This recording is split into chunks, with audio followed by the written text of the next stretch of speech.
Hi everybody, this is Josh Weidman with Ethnicity, and I want to thank you for joining me for today's training. Today we're going to talk about something that is, I don't know, kind of cropped up over the last couple months and has really had a pretty big impact on my business. So I wanted to talk to you about this, and marketing is always fun to discuss, and you know, it's an income generator. All right. So today I want to talk about results-based marketing and the concept of pushing your winners and cutting your losers. This is a pretty common thing. If you've done marketing for long enough, you know that sometimes things just hit and the phone rings off the hook. Other times you spend tons of money in marketing and the phone never rings, or you get a ton of leads that never convert into deals. That's a problem. Both of them are a problem. So how do we avoid that from happening? Well, you know, I got into this business in 2007, and since then, you know, I kind of I've done a lot with marketing, positive, negative, and sideways. About 3 years ago, one of my business associates said to me, "Hey, tell me about your target client, your target seller, right? What is it about this seller that, I don't know, that makes them want to sell their property for less than market value or at a discount or, you know, whatever?" So I started describing who I thought my clients were. And he said, "Well, no. It's obvious that your answer here is pretty vague." So what do you mean? He said, you know, you've been doing this for 5 years and you don't have any demographic information. You can't tell me that your typical seller is, you know, so old, they make so much money, they live in, you know, a certain area, it's a certain racial demographic, none of that stuff." And it was like a deer in headlights. Well, since then, I've been compiling information about my clients. Every time that I have a settlement, I'll sit down and I'll make a note. The seller is 55 years old, they're African American, male, income level somewhere between $50,000 and $85,000. Okay, and you know, I kept it in a spreadsheet. Well, after 2.5 years, I look back and say, "Man, I've got some pretty good data here. I wonder what this looks like. I wonder what my target client really looks like." And I found something out that was really interesting. About 75% of my clients fell into the same targeted demographic. Same age category, same ethnicity, same income, you know, household income level, and same gender. I mean, that's pretty darn targeted. And so this had me thinking about, man, how can I capitalize on this? What can I do, you know, to make the most out of this information that I have? And so, you know, step by step, I came up with a list that really has, it's greatly reduced my marketing costs. It's greatly and drastically reduced the amount of competition I have for finding properties, and it's allowed me to cut my losers. It allowed me to get rid of some of the wasteful spending that I was doing. So I'm going to go through in this training exactly how I did that, what I was looking for, and what I did with the data that we gathered. All right. The premise here is this. The premise is that people that are alike, you know, they hang around with people like themselves because they like people like themselves. Generally, we like ourselves, right? And with that said, people that have the same, you know, the same financial demographics, age, race, background, and gender typically are going to be attracted to the same type of things. They listen to the same music, they shop at the same stores, they have similar diets because they grew up in the same neighborhoods, and maybe their parents did as well. So, I mean, there's a lot you can learn about people based on, you know, their buying habits. But you know, let's take a step back. So, step one here: recording your seller's data. Now, in the beginning, I thought what I really wanted to do was track the data for every lead that I ran. And that just became an overwhelming task. And what I realized is that the leads I run are not nearly as important as the conclusion, as the results, right? The opportunity is not nearly as important as the results. So I decided, all right, I'm going to track my results. The successful results I have were what I was going to track, all right? I was going to take a look at the household income. And this is a guess, you know, and this is the kind of thing that you can kind of get an idea based on where someone lives, based on the kind of car they drive, based on their profession, about how much they're going to make. And we're not talking about, you know, what they see on their W-2. We're talking about generalities. You know, you might say less than 35,000, 35,000 to 65,000, 65,000 to 85,000, you know, 85 to 125, you know, and you go up and you have a predetermined list, okay? That's number one. So most of the time I'm guesstimating on the household income. Next, ethnicity. We're looking for where their background is. And I'm not so concerned about race or skin color, all right? That's not my focus here. It's more ethnicity, okay? So if you have, let's say you have someone that is, their heritage is from, I don't know, from Japan, okay? And they're third generation in this country. Well, their ethnicity and their background is more what I'm focused on. Their background, yes, it's certainly influenced by their Asian heritage, but it's just as much influenced by the area in which they grew up. So if they grew up in the center, in the middle of an urban environment, they're going to have a little bit more of an urban influence. Whereas if they grew up in the country, in a rural setting, a little more rural influence. So I mean, these are things that I'm looking for a trend, right? So I'm looking for where people grew up, okay? Next, we're looking at age. What age? You know, anywhere from, you know, you start at 18 to 25, 25 to 35, 35 to 50, 50 to 65, and 65 plus. That's my category. And I'm just looking for generalities. Again, we're looking for groups of people that have similar experiences in their life. You know, they grew up in the same generation, in the same decade, you know, and they're going to be influenced by the same social impacts and social factors, okay? So that's another thing. And then lastly, why are they selling? You'd be surprised, but this has a lot less to do with creating a great list than the rest of these. In fact, after I went through this process the first time, what I went back to was I went through this, why are they selling? And I started to look at similarities in different types of motivation factors, right?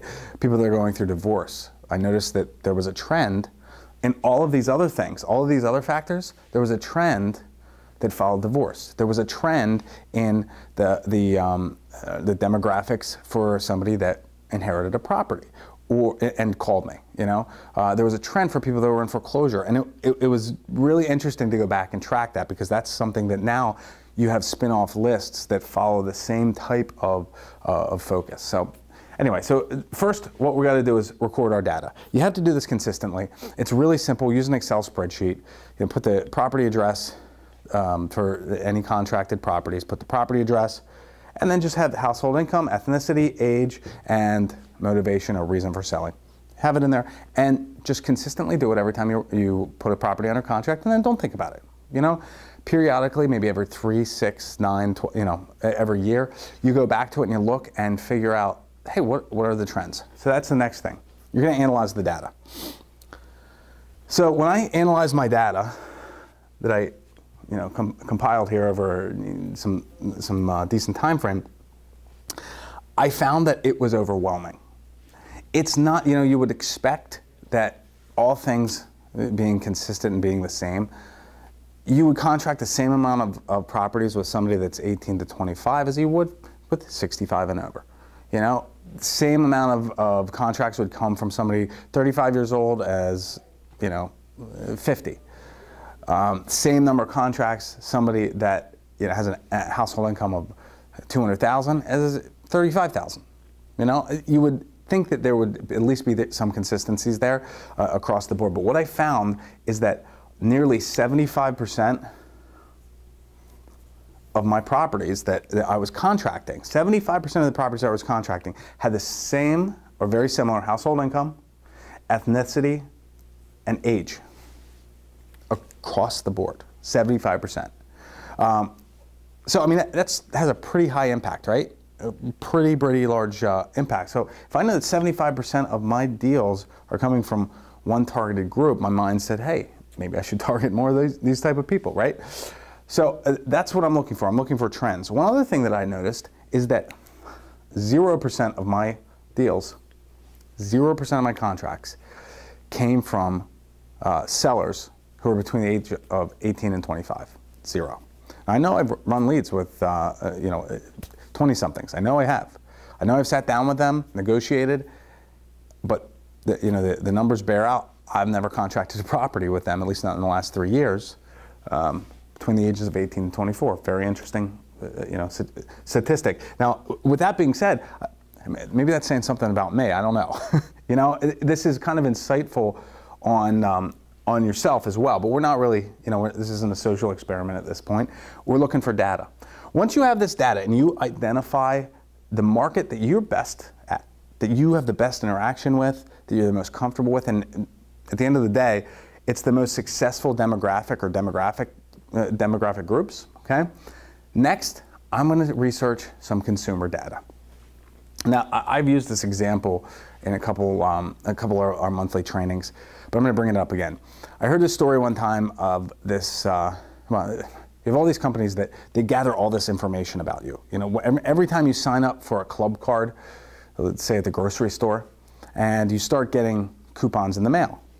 Well, every time you go in and buy something and use your card, your membership card, it's logging your buying decisions. It's logging your buying habits.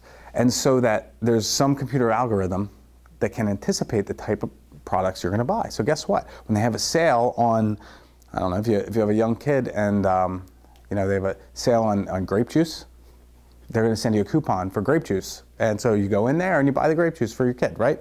Well, this is so advanced that in some instances, we don't even know that we're making some of the buying decisions we are. And so these stores are able to preempt some decisions and changes in our life just by seeing what types of things we buy and comparing them to people in similar situations buying the same types of things and some other things that they bought. Now, you're going, what are you talking about? Specifically, I read this article about this young girl, she was under 18, and she was getting coupons in the mail for diapers, right? And her father was getting kind of ticked off. He says, listen, my daughter's under the age of 18, stop sending these these diaper coupons. She's not pregnant. Well, a week or two later, they found out she was pregnant. And they found that she was pregnant, obviously Target can't see into the future. They predicted that she was pregnant based on her buying decisions. And there were things that she didn't even think of. It's not like she was going out there and buying a stroller.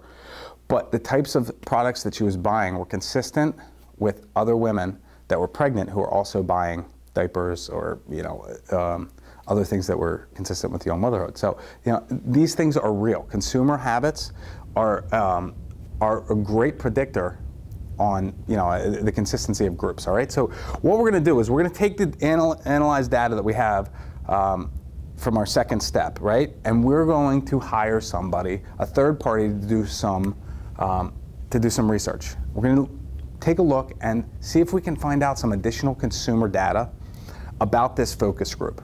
All right? Sounds really complex. It's not. You know what it consists of? It consists of going onto a site like guru.com or elance.com and pursuing someone that is a researcher. Okay? We're going to go out there and we're going to say, all right, hey, we need research. I need some research on this demographic group. This is the demographic group that I have the most success with. Give them age, ethnicity. You can give them the location where you live. You give them, age, ethnicity, household income. You can even give them a background as far as the gender, if you like. But you're going to ask them to go out then and find consumer data, things that are common across the board. And we talked earlier in this video about people liking people like themselves. And so what ends up happening is they spend time with people like themselves. And they end up going and shopping in the same places and reading the same newspapers and listening to the same music and watching the same TV shows and being advertised to in a certain way, right? So what we want to find out is, number one, what are the beliefs of this demographic group? Are there some common beliefs that they have across the board? I mean, maybe They believe that you shouldn't get direct mail. If they do, don't send them the direct mailing piece. It's going to tick them off, right? But maybe also they they believe in passing on their wealth to the next generation, or their whatever it is. There's certain beliefs that are consistent across the board, and we want to know what those are. Whether they're a religious belief, whether they're philosophical, whether they're just based on the changes and backgrounds in history. You want to know what those beliefs are. Number two, buying habits. What kind of stuff do they spend their money on? Do they shop at Whole Foods, or they shop at the corner market down the street? Do they they spend $200 for a shirt? Or they spend $200? Is this the type of person that's going to go out and buy a Ferrari, or they're just looking to pay their rent? Their motivations are going to be different. Certainly, if somebody doesn't need the money, it's going to be a different argument than if they are, if you give them $5,000, it would be a life changer. This is a different argument. It's a different conversation that you're going to have, and you're going to focus your efforts and your marketing. That's where we're going in a minute, on meeting their specific needs. Okay, and lastly, what kind of TV shows do they watch? What kind of magazines do they read? What kind of websites, do they frequent? All this information is important, because now, if we have this focused, detailed information about our successful demographic, we're going to learn to convert that data into a marketing campaign. And before I jump over here, I want to stop and talk about one point. Up until this point in our conversation, I've talked about what the results of my record keeping are. I want to point this out because there are a lot of people that they try to find their weaknesses, and then they work on their weakness until it's no longer a weakness, and it takes years and years and years sometimes. And you know what? That's great. I feel I have a lot of respect for people like that.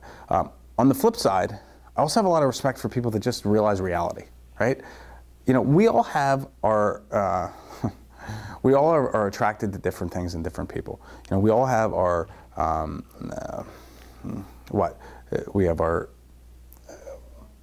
preconceived notions. We all have our good and bad qualities. But at the end of the day, the fact that most of us are going to be very attractive to one demographic above all others, it's a good indicator. Maybe it tells you a little bit about yourself. Maybe it doesn't.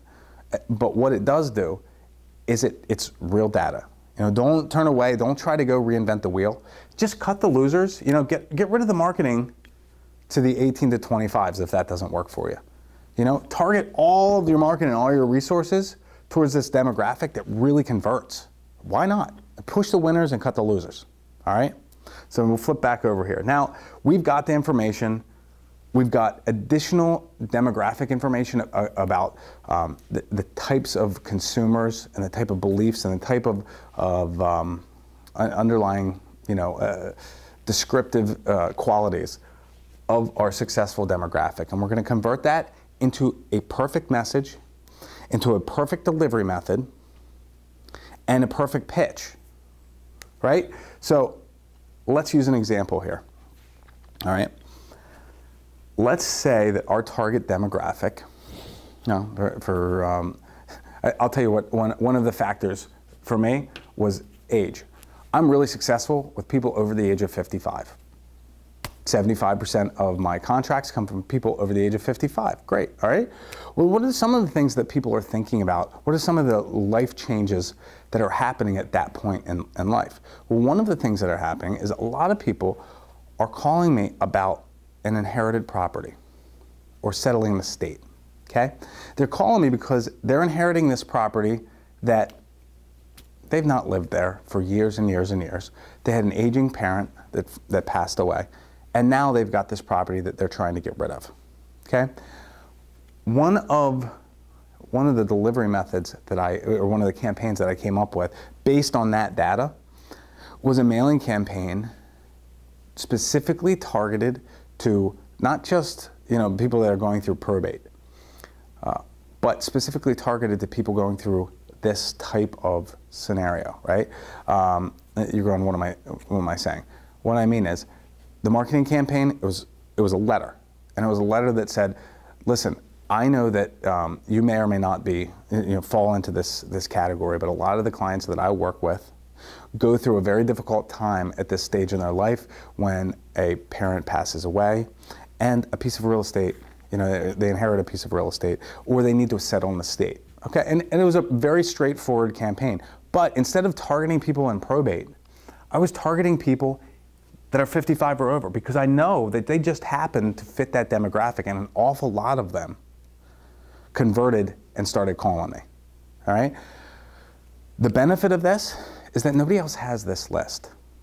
I'm not just marketing to to probate lists. I'm not just marketing people that have filed to probate an estate. I'm marketing to people that are at this stage in their life that they're having a life change that's an opportunity for me. And so I'm the only one who's contacting them about this. And when they call me, they've got a lot of questions. Hey, how'd you know about this? And and I'm very open, and I let them know what we do, how we do it, things like that. But the bottom line is, I'm able to convert with more consistency on these leads. So I'm talking to them, informing them what I do, and then I go out, take a look at the house, I make an offer, and I'm not competing with another investor. This is a separate list that nobody else has. It's a separate list that I know works because these people are my successful demographic.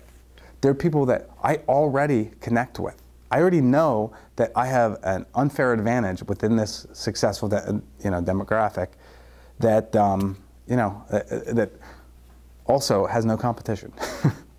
So that's pretty much it. I mean, that's how I have kind of changed my marketing and focused it on results-based marketing. All right. Again, I started by recording real data about the contracts that I put together on a property. I analyzed that data, and I continue to do this on a biannual basis. So every 6 months, we're looking at this data, right? And then I'm doing consumer research to find out demographic information beyond financials, beyond their age, beyond ethnicity, beyond gender.